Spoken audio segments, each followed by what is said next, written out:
Hey, Bryn here with a quickie on how to remove the door from your Indesit oven.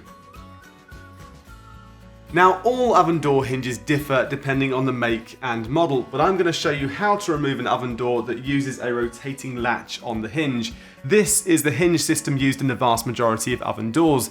If your oven uses a different system, you'll need to refer to your user manual. Now, the all-important area that we're interested in is the hinge itself. As you can see, this one has a rotating latch, which I can open using a flathead screwdriver. Now, when they're both in the fully open position, all you do is close the door up a bit, lift it, and remove the door. To replace the door, simply reverse the process. Line the hinges up, open the door fully, and then here's the really important bit. You must make sure these hinges are fully locked into place. If these aren't secure, then the door won't be secure either. Then you're done. To order any replacement doors or hinges, or to find your local Indesit engineer, visit indesitservice.co.uk.